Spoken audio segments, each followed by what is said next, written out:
तो आज हम शुरू करने वाले सॉल्यूशन चैप्टर को। ये फर्स्ट चैप्टर है केमिस्ट्री का। सबसे पहले हम फर्स्ट चैप्टर से ही स्टार्ट करेंगे। ऑब्वियसली फिजिकल से ही स्टार्ट करेंगे। हम सबसे पहले सॉल्यूशन देखेंगे। अभी से स्टार्ट करते हैं। सॉल्यूशन जो चैप्टर है इसमें ज्यादा कुछ नहीं, इसमें मेनली टॉपिक्स एक तो कॉन्सेंट्रेशन टर्म्स का है, जो क्वालिटेटिव प्रॉपर्टीज का है, बीच बीच में हेनरीज लॉ वगैरह भी आता है, उसे भी एक बार एक्सप्लेन करते हैं। तो एक बार पहले यहाँ से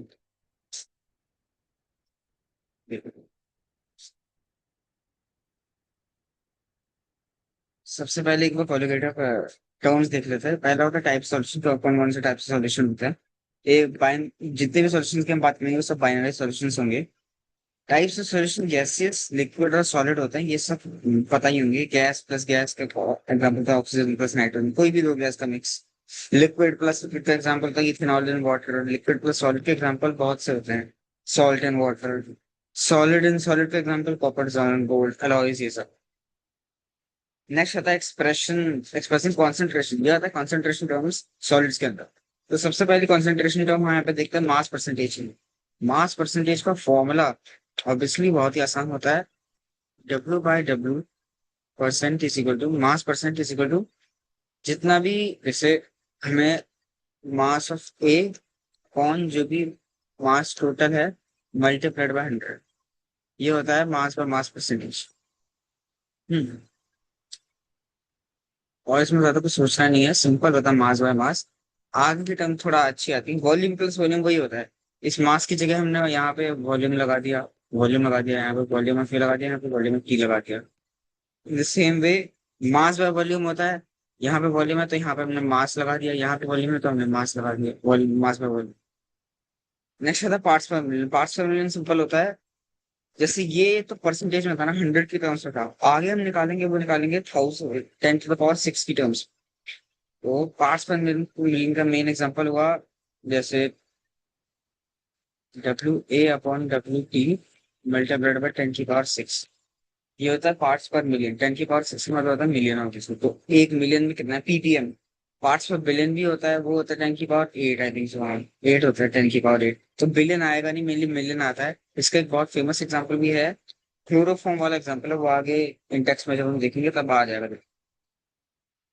नेक्स्ट आता है मोल फ्रैक्शन। ये भी बहुत ही, ये यहाँ से स्टार्ट पे जो भी इंपॉर्टेंट टर्म्स आते हैं। पहला होता है मोल फ्रैक्शन का इंपॉर्टेंट। से मोल को, फ्रैक्शन को हम एग्जाम्पल एक्सप्लेन करते हैं काई से। काई मतलब दिस, ये एक्स नहीं है, काई है। काई ऑफ ए मतलब mole fraction of A, simple हो गया। Number of moles of A upon number of moles of A plus number of moles of B, obviously total moles.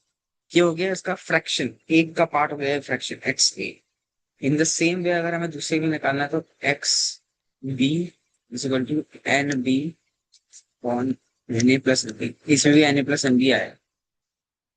तो अगर हम नोटिस करें तो इसका एक शॉर्ट फॉर्म, इसका एक, अगर हमें एक्स से निकल गया है तो हम एक्स भी आसानी से निकाल सकते हैं। कैसे? हमें पता है एक्स ए प्लस एक्स बी हमेशा इक्वल होता है 1। तो एक्स ए प्लस एक्स बी 1 के इक्वल होगा, तो एक्स से निकल गया तो एक्स भी आसानी से निकल जाएगा। अब ये एन क्या है? एन है number of moles. Number of mole simple, इसमें ज्यादा सोचना नहीं है। जो भी हमें गिवन गिवन मास होगा अपॉन जो भी मोलर मास है उस, उसका, उसके लिए थोड़े बहुत तो मोलर मास याद कर लें। जैसे कार्बन का 12 होता है ना, कार्बन का 12 होता है, ऑक्सीजन का 16 होता है, एक का 35.5 होता है, वो तुम बताओगे फिर कार्बन का किसका होता है। अब जैसे एग्जांपल हुआ calculate the mole fraction of ethylene glycol. तो इसमें हमने क्या लिया, सबसे पहले मोल्स निकाला, इथाइलिन ग्लाइकॉल का मोल्स निकाला, वाटर का मोल्स निकाला, दोनों के मोल्स निकल गए। इसको हमने इस फॉर्मूले में डाला। 0.322 यहाँ आ गया, 4.4 यहाँ आ गया, 0.32 पीएचपी, 0.068। तो ये हो गया ग्लाइकोल का। वाटर का इसने फॉर्मूला निकाला, बट लास्ट में इसने बता भी दिया है कि 1 माइनस दिस करके भी वाटर का फॉर्मूला आसानी से निकल जाएगा। ये वाला। नेक्स्ट टर्म आती है मोलैरिटी। मोलैरिटी की टर्म आती है। मोलैरिटी कुछ नहीं होता है, मोलैरिटी सिंपल होता है, जैसे उसमें मोल्स मोल्स लगा है, इसमें भी पहला मोल्स ही होता है। मोल सॉलिड अपॉन जो भी वॉल्यूम है सॉलिड का, इसी को, यही अगर खुल जाता है वॉल्यूम इन लीटर, ठीक है। इसी को मोल्स को अगर हम, ये सॉरी, मोल्स को अगर हम खोलते हैं तो ये भी सिंपल आ जाता है, given mass W B upon M B, molar mass of B, into 1/बी। अब ये है लीटर में, अगर उसमें मिलीलीटर में दिया तो या तो पहले से मिलीलीटर को लीटर में करोगे या फिर सिंपल ये दूसरा वाला फॉर्मूला लगा दोगे, बस 1000/, ये मिलीलीटर। तो सेकंड वाला फॉर्मूला, मैं सेकंड वाला फॉर्मूला इसको तो उसी के हिसाब से देखा, ठीक है। फिर द मोलैरिटी, इस क्वेश्चन में भी देखो, मोल्स ऑफ NaOH, पहले मोल्स निकाला, तो उसके बाद मोलैरिटी वाला फॉर्मूला में फिट कर दिया, 0.5 यहाँ फिट किया, 1000 क्योंकि ml में दे रखा है, 450 ml दे रखा है ना, तो यहाँ पे 1000/ml, 450, 0.278 मोल्स। तो इसका ये यूनिट होती है मोल पर लीटर इनवर्स। नेक्स्ट हम आती है मोलैलिटी। मोलैलिटी होता है छोटा है मतलब मोलैलिटी। इसको हम एक्सप्लेन करते हैं, इसमें भी नंबर ऑफ मोल्स अपॉन, बस यहाँ पे होता है मास ऑफ सॉल्वेंट, ये सब ये हो volume of solution, this is mass of solvent, MA आएगा यहाँ पे। सिर्फ यही फॉर्मूला यूज होगा बस, ई ए की जगह यहाँ पे MKR, MA इन केजी, ग्राम में कन्वर्ट करना है, 1000/MA इन ग्राम, ठीक है। अब देखो जैसे इसमें आ गया, फिर molality 2.5 gram of ethanoic acid, CCOH। इसके लिए पहले हमने मोल मास निकाला, इसका 60 आया, कार्बन का 12 इंटू 2 60, मोल से पहले 2.5/60, मास निकाला बेंजीन का, केजीज में कितना है 75। अब इसे केजीज में निकाला, बट तुम 75, और यहाँ पे सिंपल भी लगा सकते हो, 0.07/1000/75 सिंपल, इसको लगाने की जरूरत नहीं है, इसने सिंपल 75 निकाला है, तो आंसर है 0.506। तो अब जो मैं क्वेश्चन दूंगा उनको थोड़ा देखना, एक करना है मोल फ्रैक्शन का क्वेश्चन करना, देखिए मोलैरिटी का करना, एंड एक ये कर लेना 1.5, 4 भी अगर मन कर रहा है तो ये भी कर लेना, जितने क्वेश्चन करोगे उतनी प्रैक्टिस मिलेगी तुम्हारी। अब आता है solubility. Solubility of solid and liquid, like dissolve, like ये सब, नैप्थेलियन बेंजीन, बट ये तो पता ही, सॉलिड प्लस सॉल्वेंट सॉल्यूशन होता है कि किसी भी सॉल्यूशन के दो पार्ट्स होते हैं, ये पता है सॉल्वेंट, ये पता है ये सॉल्यूट। सॉल्वेंट होता है जो बड़ा वाला पार्ट होता है, सॉल्यूट होता है जो छोटा वाला पार्ट। अब इसी में आता है इफेक्ट टेम्परेचर। टेम्परेचर कैसे सॉल्युबिलिटी को डिफाइन करता है, इसके लिए हम यूज करते हैं ले प्रिंसिपल। इसका कुछ नहीं है, देखो सिंपल इस लाइन को पढ़ो, solubility should increase with rise in temperature. अगर एंडोथर्मिक है तो, है, और एक्सोथर्मिक है तो सॉल्युबिलिटी शुड डिक्रीज। ये एक्सीडेंटली भी दिखता है, प्रिंसिपल यही कहता है इसमें। इफेक्ट ऑफ प्रेशर, अब सॉलिड इन लिक्विड का टेम्परेचर का इफेक्ट हमें पता है, बट प्रेशर का ऐसा इफेक्ट इसमें कुछ नहीं होता, तो हम इसे नहीं देखेंगे, तो प्रेशर कुछ काम का नहीं है। सॉलिड गैस एंड लिक्विड, अब आया गैस एंड लिक्विड, ये तो हुआ लाइक डिसॉल्व लाइक, पर इसमें क्या होता है गैस एंड लिक्विड में simple, oxygen dissolves only to small extent in water, थोड़ा सा ही होता है, और लाइक का फॉर्मूला भी नहीं होता है, तो इसके लिए हम यूज करेंगे हेनरीज लॉ। हेनरीज लॉ की ये जो लाइन है बहुत इंपॉर्टेंट है, इसे बहुत पढ़ो अच्छे से। Solid gas liquid is directly proportional to the partial pressure, gas pressure. Partial pressure क्या होता है, पार्शियल प्रेशर सिंपल होता है कि जैसे कोई सा भी कंटेनर है उसे गर्म किया, तो मतलब सॉरी कोई सा भी टेम्परेचर उस पर अगर हमने कंटेनर, इस पे कुछ भी सॉल्यूशन है, इस पे हमने फोर्स लगाया, एम जी फोर्स नीचे लगाया, तो एक प्रेशर बना, प्रेशर का फॉर्मूला क्या होता है, एम अपॉन वन, है ना, कितने एरिया पे एफ अपॉन ए, जितना मतलब जी अपॉन ए, जितना भी फोर्स लग रहा है, ठीक है। और मेन इसकी टर्म याद करनी है, P is equal to K H X, ठीक है। Partial pressure of gas vapour proportional to molar fraction, ये यही चीज कह रहा है, P is equal to K H X, और K H is here Henry's law constant, ठीक है। यहाँ से तुम देख सकते हो कि कैसे हेनरीज लॉ की कांस्टेंट एक कांस्टेंट वैल्यू होती है जो सीधे ऊपर के साइड को इंक्रीज करती है। अब फिर से एग्जांपल ध्यान से देखो। पार्शियल प्रेशर को दे रखा है, बार में दे रखा है, तो ऑब्वियसली प्रेशर होगा। हेनरीज लॉ कांस्टेंट हमें दे रखा है किलो बार में, तो हमें कुछ नहीं करना है, ये वाला जो फॉर्मूला था पी एच के एच एक्स, इसको यहाँ पे डाल देना है। हमें क्या निकालना है, एक्स निकालना है, मिलीमोल्स निकालना है ना, तो एक्स हो जाएगा P is equal to K H X होता है, X is equal to 3 upon X ये तो पी दे रखा है 0.987, ये केस दे रखा है ये, तो एक्स आ गया 1.29। अब हमें ये तो निकल गया कितना, मोल फ्रैक्शन निकल गया। अब इसको फॉर्मूला पुट करेंगे तो एन भी निकल जाएगा आसानी से। एन, और देखो इस पे ध्यान की बात देखो, क्योंकि एन इज वेरी वेरी, क्योंकि N is very very small than 5.5, तो हम एन को इग्नोर नहीं कर सकते साइड से, किसके हम ले लिया। तो अगर अगर वैसे आएगा और तुम्हें कैलकुलेशन मुश्किल लग रही है तो तुम भी ऐसे ही अप्रोक्सीमेट डिनोमिनेटर अप्रोक्सीमेट ले सकते हो। एन आ गया इतना, और ये तो आगे मोल में, मिली मोल में निकालना है तो 1000 से मल्टीप्लाई कर देंगे 0.76। ठीक है। अब हेनरीज लॉ के एप्लीकेशन क्या है ये तो बहुत अच्छे से याद होंगे। सॉफ्ट ड्रिंक्स और सोडा वाटर में सॉल्युबिलिटी के लिए जितना हाई प्रेशर होगा उतना ज्यादा CO2 सॉल्युबल होगा। इसलिए क्या होता है, जो क्लोज्ड बोतल होती है उसके अंदर CO2 ज्यादा से डिजोल्व होती है। अगर हम कोल्ड ड्रिंक की बोतल खोल लेते हैं फिर वापस बंद कर देता है तो उतना सॉलिबिलिटी उसमें CO2 की नहीं रहती है, मतलब उतना फेज नहीं निकलता उसमें जितनी वो पहली बार में निकलता है, क्योंकि उसमें प्रेशर डेवलप हो जाता है। सेकंड एग्जांपल का स्कूबा डाइवर्स का एक कंडीशन होती है बेंड्स करके। ये भी वही है कि गैस जो नाइट्रोजन होती है हमारी बॉडी में अंदर को घुस जाती है। तीसरा होता है एनोक्सिया। ये पहाड़ियों में होती है कि स्किन क्या होती है, लाल हो जाती है। क्यों? क्योंकि जितना हाइट ऊपर जाता है उतना ऑक्सीजन, जितना भी हाइट ऊपर जाता है ऑक्सीजन की कॉन्सेंट्रेशन कम होती रहती है। Effect of temperature. अब इफेक्ट टेम्परेचर का सिंपल एक ही लाइन बोली, so it is gas is to decrease में राइज इन टेम्परेचर। जितना टेम्परेचर बढ़ेगा उतना सॉलिबिलिटी कम होगी, इनवर्सली प्रोपोर्शनल होती सॉलिबिलिटी। अब ये इन टेक्स्ट क्वेश्चंस, इनमें से एक ही अच्छे से देख। अब आ गया है वेपर प्रेशर। अब मेन इसके बाद सीधे कैलकुलेटर पर जी आएगा। वेपर प्रेशर निकाल देखा जाए तो वेपर प्रेशर कुछ नहीं होता है कि जैसे कोई सभी, जैसे समझ लो कंटेनर है, इस सेट कंटेनर है, इस कंटेनर में कोई सा भी लिक्विड है और इसे हमने गर्म कर दिया और इस पे लिड लगा दिया, सील कर दिया इसे, तो वेपर बनेगा। वेपर बनेगा। ये कितना इसके अंदर जो भी प्रेशर बनेगा वो होगा वेपर प्रेशर ऑफ लिक्विड। ठीक है।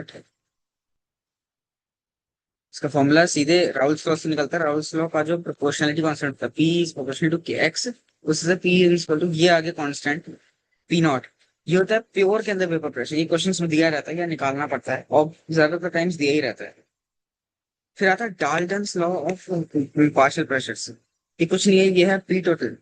जो टोटल प्रेशर होगा वो कितना होगा, x1 p1 x1 p0 plus x2 p1, मतलब प्योर के अंदर है हाँ ये। तो इसी को हमने तोड़ा तो ये आगे फाइनल आंसर आया। इसको याद कर लो एक बार, ये जो हाईलाइट थे इस वाले के उसको याद कर लो, बाकी सब हो जाएगा।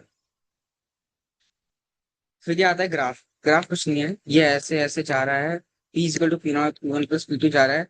जैसे जैसे मोल फ्रैक्शन बढ़ रहा है वैसे वैसे x2 जीरो है, x2 जीरो यहाँ से इंक्रीज करते हुए हाईएस्ट p2 तक पहुंच जा रहा है p0 तक। और यहाँ x1 1 है, ये p0 1 है कि यहाँ से लोअर जाते हुए x0 1 तक पहुंच जा रहा है।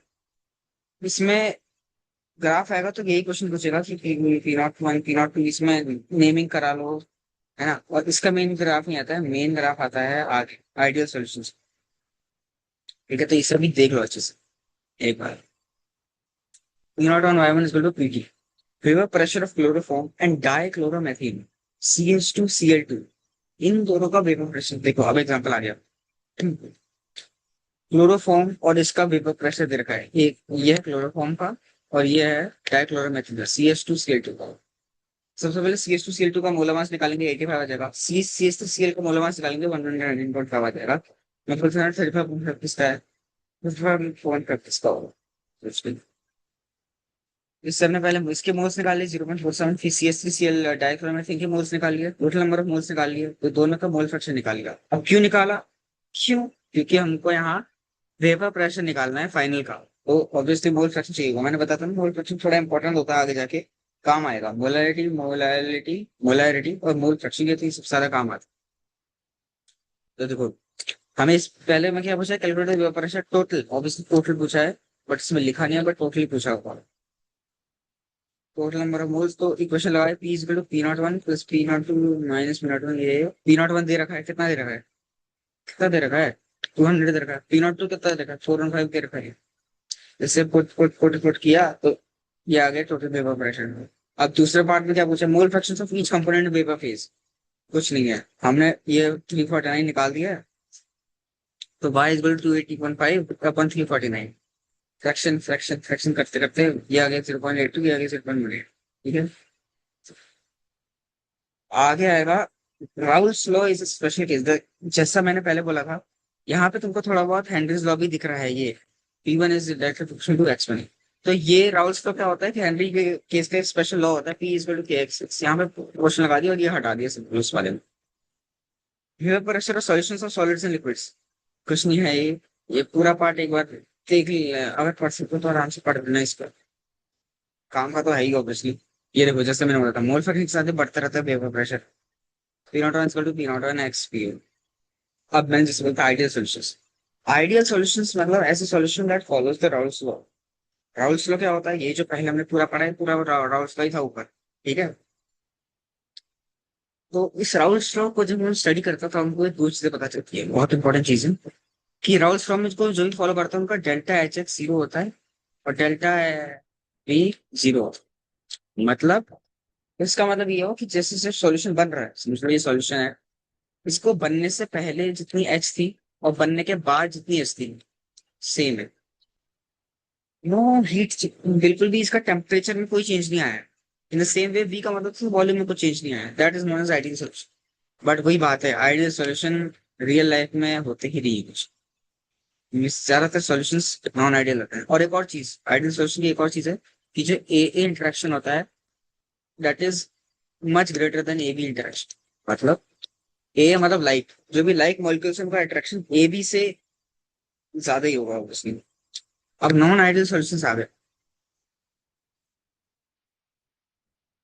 Sorry, A A is directly equal to A B. मतलब जो ए का इंटरेक्शन है और ए बी का इंटरेक्शन ये सेम होता है। ये ग्रेटर रेन प्लस तो इसमें होता है, नेगेटिव पॉजिटिव डेविएशन में होता है। इसके क्या क्या आ गया है non ideal solution. Non ideal solution Raoul's को फॉलो नहीं करते। इनके दो एग्जांपल होते हैं, एक है पॉजिटिव डेविएशन, जो पॉजिटिव डेविएशन दिखाते हैं, एक नेगेटिव डेविएशन। इसको भी डिफरेंशिएट कैसे करेंगे। पॉजिटिव मतलब सिंपल यहीं पे लिखते हैं, पॉजिटिव का मतलब होता है अगर ये जीरो से बड़ा है पॉजिटिव आएगा, और अगर छोटा है तो नेगेटिव आएगा। ये छोटा है तो नेगेटिव है, इसे हम दोनों में अप्लाई कर सकते हैं। ठीक है, आगे देखो, ये मैंने बोला था पहले भी आया था ये चीज, है ना। अभी भी एक बार दिखा देता हूँ कि जैसे ये है, अब यहाँ पे देखो, ये है आइडियल सॉल्यूशन का ग्राफ। आइडियल सॉल्यूशन सीधे जा रहा है, यहाँ पे भी आइडियल सॉल्यूशन सीधे जा रहा है, सीधे जा रहा है। पर जो पॉजिटिव डेविएशन होता है, ये राउटर को फॉलो नहीं करता, तो ये थोड़ा ऊपर के साइड को दिखा देता है अपने आप को। लाइन ऊपर को जा रही है, इन द सेम वे यहाँ पर नेगेटिव रेडिएशन लाइन नीचे को जा रही है। ये P1 की लाइन है, P2 की लाइन है, तो ये ऊपर ऊपर को जा रही है, तो जो ओवरऑल वेपर प्रेशर वो भी हाई इंक्रीज हो जाएगा। मैंने बताया था ना, जीरो से बड़ा।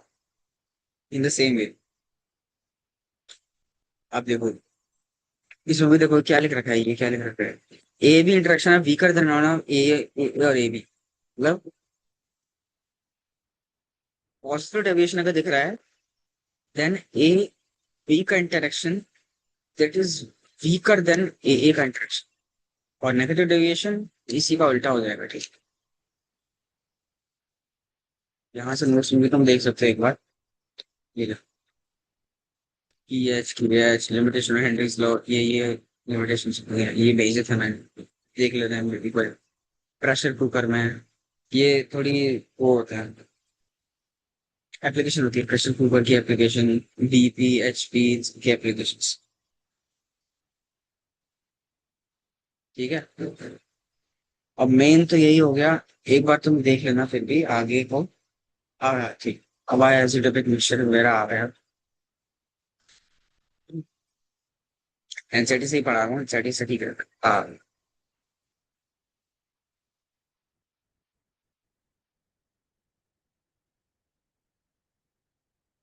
इसके भी एग्जांपल होता है। पॉजिटिव नेगेटिव डेविएशन क्या दिखाता है। पॉजिटिव डेविएशन देखो, some liquids some liquids are formed azeotrophs, which are binary solution having same combustion liquid and vapor phase and boil at a constant temperature. In such cases, it's not possible to separate the compounds by fractional distillation. मतलब देखो, जो कुछ liquids होता है वो mix होने पे azeotropes बनाते हैं। एजियोट्रॉप्स क्या होता है, जैसे नॉर्मली जो भी लिक्विड्स होते हैं, जैसे एक फ्रैक्शनल डिस्टिलेशन करके एक चीज होती है, मैं बताता हूँ। ऐसे कप्स हो जाते हैं इसमें, और यहाँ पे लिक्विड है। तो जैसे अगर लिक्विड में हम टेम्परेचर डालते हैं तो लिक्विड गर्म होता है। अब इस लिक्विड में समझ लो ए है और बी है। ए का boiling point is much greater than, boiling point much greater है। तो ये लेट गर्म होगा, बी जल्दी गर्म हो जाएगा। बी क्या होगा, जल्दी गर्म होकर ज्यादा ऊपर पहुंच जाएगा। और ए क्या होगा, लेट गर्म होकर यहीं तक पहुंचेगा, ज्यादा ऊपर पहुंचेगा। तो यहाँ पे अगर हमने क्लोज कर रखा है, तो बी जाके यहाँ पे डिस्पर्स हो जाएगा, यहाँ से हमें निकल जाएगा बी, तो यहाँ पे निकल जाएगा ए। तो मेनली जैसे जैसे जो पेट्रोलियम रिफाइनरीज होती है, वहां पे एक ही चीज होती है, पेट्रोलियम होता है। उस पेट्रोलियम से ही डीजल बनता है, पेट्रोल बनता है ना। और वो जो पेट्रोलियम जली होती है, वैसलीन, वो सब उन्हीं से बनती है, बॉक्साइट वगैरह सब उन्हीं से बनता है। कैसे बनता है, बस इसमें भी ऐसे ही होता है कि जैसे ये हुआ क्रूड ऑयल, पेट्रोलियम हुआ है क्रूड ऑयल, इसको जब हमने गर्म किया तो डीजल का जो बॉइलिंग पॉइंट होता है that is greater than petrol. तो डीजल ऊपर के साइड को जमा हो जाता है, पेट्रोल नीचे के साइड को जमा हो जाता है। और वैसलीन की और कम होती है, तो वो और नीचे सम्मिलित हो जाती है, ऐसे करके हो जाता है। बट एजियोट्रॉप ऐसी चीजें होती हैं जो इस चीज को फॉलो नहीं करती है। क्यों? ऑब्वियसली वो ज्यादा उनमें हाइड्रोजन बॉन्डिंग वगैरह हो जाती होगी, या कुछ या उसमें बॉइलिंग पॉइंट उतना चेंज नहीं होता, तो वो एजियोट्रॉप्स बन जाते हैं। इसी के दो टाइप्स होते हैं एजियोट्रॉप्स के, एक होता है minimum boiling, maximum boiling azeotropes. जो लार्ज डेविएशन दिखाते हैं, देखो, large positive deviation from Raoult's law follow minimum boiling composition. जैसे इथेनॉल वाटर मिक्सचर, ये किसका एग्जांपल है? ये एग्जांपल है किसका? एजियोट्रॉप। हम्म।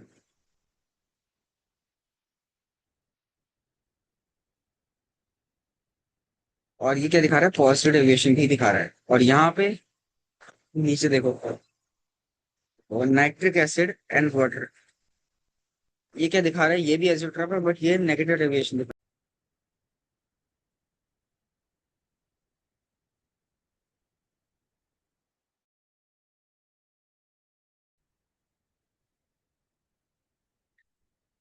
रहा है। जो सेकंड पार्ट है इसका, यहाँ तक तो हमने बात की थी। सेकंड पार्ट चैप्टर क्या है, वो है क्वालिटेटिव प्रॉपर्टीज एंड डिटरमिनेशन मोलमेंट्स। इस पे ज्यादा कुछ, जैसे अब तक का जितने हम समझने का पार्ट था वो समझ लिया, अभी इससे आगे का पार्ट समझने है नहीं, इससे आगे का सॉल्व करने का पार्ट है। क्वालिटेटिव प्रॉपर्टीज चार हमें डिस्कस करनी है। एक रिलेटिव लोअरिंग, डिप्रेशन, एलिवेशन और ऑस्मोटिक प्रेशर। बट फॉर्मूला तीन ही याद करना है, क्योंकि डिप्रेशन और एलिवेशन को ऑलमोस्ट सेम होता है, बस डेल्टा टी है। मैं बताऊँ मीनिंग है। पहला आता है relative lowering of vapour pressure. इसमें समझना होता है, ऐसा कुछ नहीं है यहाँ पे, राउंड वगैरह कहानी वहानी कुछ नहीं पढ़नी है। तो सबसे पहला जो फॉर्मूला हमें यूज करना है, दैट इज सिंपल,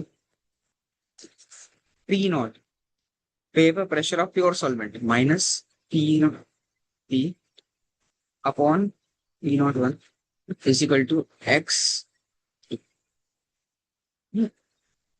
ये होता है पहला कोलिगेटर प्रॉपर्टीज। इसी को अगर खोलेंगे तो एक्स टू होता है क्या, मोल फ्रैक्शन।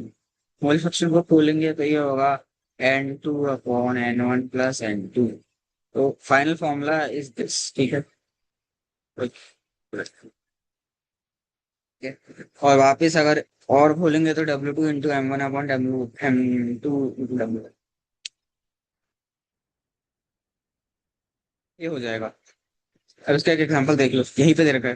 तो ये फर्स्ट प्योर बेंजीन बात करिए 0.850, तो पी नॉट हो गया 0.850, और वही 0.5, ये हो गया एम वन, मतलब एम टू, और 39 हो गया मोलर मास, मोलर मास हो गया 78, डब्ल्यू टू हो गया 39, डब्ल्यू वन हो गया 39, डब्ल्यू टू हो गया 0.5। तो यहाँ से हमने ला करते हुए ये निकाल दिया 0.850 minus 0.845 upon 0.50 is equal to 0.5 करते करते 170 ग्राम पर मोल। आंसर आ गया एम टू का, मतलब जो मास था, मोलर मास निकालना था ना। मैं बताता हूँ मोलर मास निकालने का इम्पोर्ट, आगे लिखता हूँ मैं। सेकंड आता है एलिवेशन ऑफ बॉइलिंग पॉइंट। इसमें क्या होता है, बॉइलिंग पॉइंट बढ़ जाता है अपनी, इसमें देखो ये बॉइलिंग पॉइंट सॉल्यूशन बनने के बाद उसका बॉइलिंग पॉइंट टेम्परेचर थोड़ा बढ़ जाता है, तो ये जो चेंज है टेम्परेचर का, उससे कहते हैं डेल्टा टी, यही हमको निकालना होता है। ये सब लगा लुगू के फाइनल फॉर्मूला बनता है ये। है ये K B into 1000 into W2 M two into W1। Simple formula है वैसे तो होता है, वैसे तो सिंपल फॉर्मूला होता है। अयो, वैसे तो सिंपल फॉर्मूला होता है delta T B is equal to K B into M. But M को भी अगर खोला तो ये आ जाता है, ठीक है। तो बेटर है कि तुम इसी को याद रखो। और एम टू को इधर भेज दिया, ये इधर इधर हो गया, तो एम टू को बोला मास सीधे निकालना तो ये वाला फॉर्मूला यूज करना, डेल्टा टी बी निकालना ये वाला फॉर्मूला यूज करना। एग्जाम्पल सामने ही देख लो। W2, K B, M, M2, WA, और टेम्परेचर ये दे रखा है देखो। No, pressure. अच्छा तो उस कंपनी है प्रेशर दे रखा है। तो डेल्टा यूज करो केविन टू एम।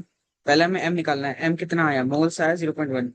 तो के बी इंटू 0.52 इंटू 0.1 0.052, ये आ गया चेंज इन टीबी। टीबी हमको क्या निकालना है, at what temperature. Boiling point का एलिवेशन हो रहा है, इसका मतलब हम प्लस कर देंगे इसको, तो आंसर आ जाएगा 37। जो ओरिजिनल होता है ऑब्वियसली उस पर प्लस कर देंगे ये, जो एसटीपी होता है उस पर प्लस कर देंगे ये, तो आंसर ये आ। सेकंड वाला देखो, मोलर मास निकालना है, ये वाला फॉर्मूला यूज करना है, एम, ये वाला 1000, इधर गया 1000 into 2.53 into 1.8 upon 0.8 into 90, M पे आ गया 58। सीधा आंसर आ गया। ये कैसे आया, अगर तुम 0.8 कैसे आया, ये सिंपल इससे आ गया, change in elevation in boiling points कितना बड़ा। डिप्रेशन फ्रीजिंग पॉइंट, जैसा मैंने कहा था ये और ये ऑलमोस्ट सेम होता है, इसका फॉर्मूला भी क्या होता है, delta T F is equal to K F into M. इसमें एक और चेंज चीज हो गया, ध्यान दें।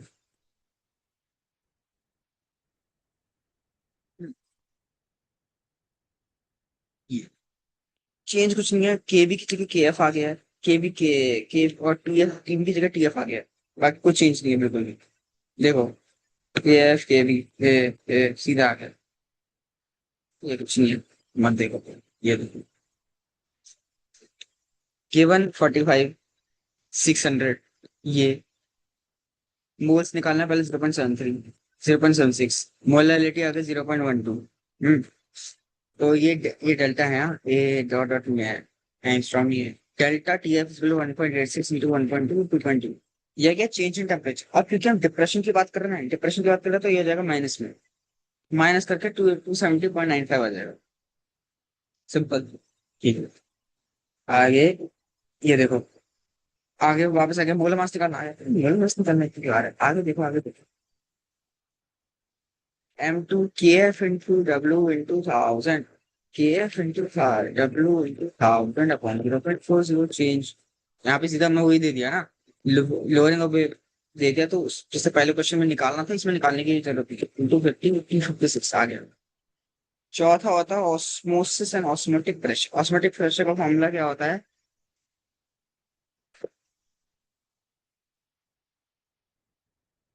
I is equal to CRT,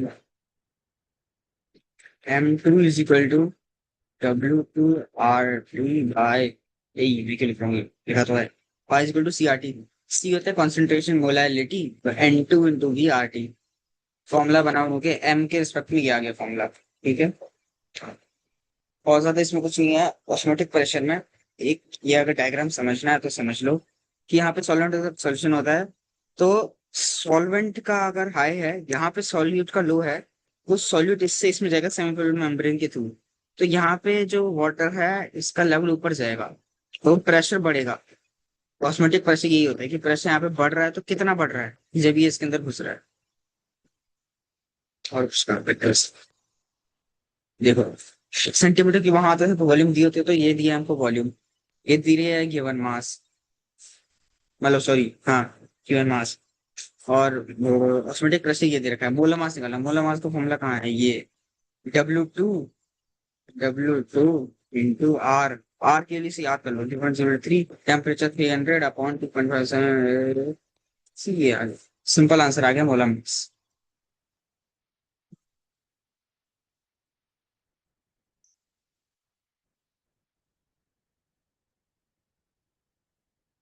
जब बंदा ज्यादा सॉल्ट खा लेता है तो उसके अंदर का जो वो होता है टेंशन की एबिलिटी बहुत ज्यादा हो जाती है, तो उससे हो जाता है एडेमा। क्योंकि याद कर लो बायो में काम आएगा। रिवर्स ऑस्मोसिस कुछ नहीं होता है। ऑस्मोसिस में क्या होता है, higher pressure to lower temperature pressure जाता है बिना किसी फोर्स के। बट यहाँ हायर है, यहाँ से लोअर जा रहा है, प्रेशर लगा के जा रहा है, तो रिवर्स में हो जा रहा है। वह तो फ्रेश से सॉल्ट में जाता है, बट यहाँ सॉल्ट से फ्रेश में जा रहा है। ये जो कॉन्सेप्ट है इसको हम कहते हैं आर ओ का कॉन्सेप्ट। हमारे घर पे आरओ लगता है ना, रिवर्स ऑस्मोसिस मतलब होता है उसका कि सॉल्ट वाटर से फ्रेंडली गंदे वाटर फ्रेश वाटर बनाया सेमी परमेबल मेम्ब्रेन के थ्रू। पाया इन चारों को ये चारों इंपॉर्टेंट है। एक एक एग्जांपल एक एक का है, सीधे निकल के क्वेश्चन निकालना है इसमें। लोरे निकालनी है और बॉइलिंग पॉइंट दे रखा है और वो डब्ल्यू निकालना है, ये सब एब नॉर्मल बोला बस, ये एक इंपॉर्टेंट पॉइंट है। मैं बार बार क्यों बोलता हूँ, बोला बात बाद में काम आएगा इसलिए काम। जब साइंटिस्ट एक्सपेरिमेंट करते थे, है ना, इन्हीं फॉर्मुलास को लगा जब साइंटिस्ट एक्सपेरिमेंट करे तब उन्होंने नोटिस किया कि इन्हीं फॉर्मुलास को लगा के मोलर मास तो अलग आ रहा है। बट मोलर मास जो ऑब्जर्व्ड मोलर मास है ना, जैसे HCl के साथ में केमिकल इक्वेशन वगैरह करी, उससे फॉर्मुला लगाया तो HCl का मास कुछ और आ रहा है।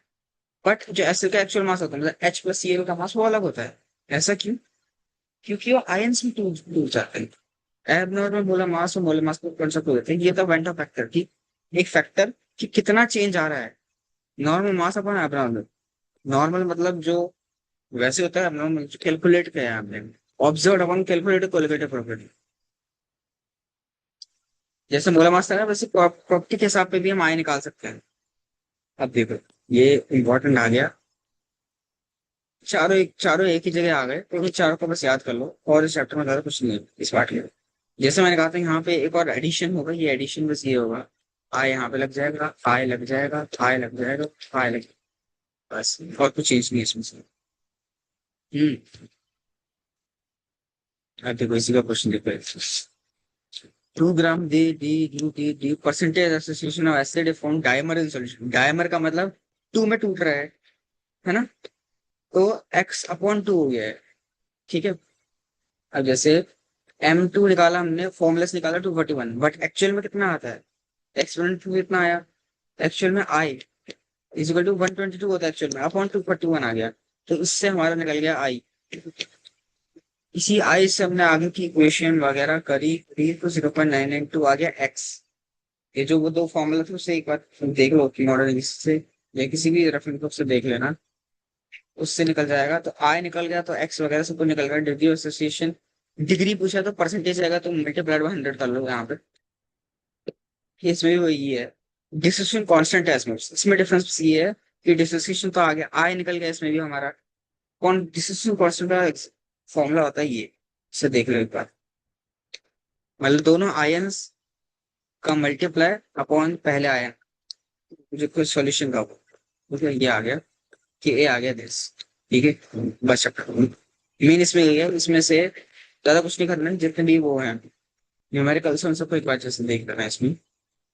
बाकी all set, you're all set. ठीक है, तो अभी तो इसका है, अभी मैं इलेक्ट्रोकेमिस्ट्री का भी अपलोड बना दूँ, मैं upload कर दूँ आज ही, मैं करूँगा इलेक्ट्रोकेमिस्ट्री में। ठीक है, तो क्वेश्चंस कल तक क्वेश्चंस वगैरह कर लेना, फिर उसके आगे केमिकल काइनेटिक्स देखेंगे, उसके बाद इनऑर्गेनिक और लास्ट में ऑर्गेनिक पर भी हम जल्दी पहुंच जाएंगे। ठीक है, so take care, thank you.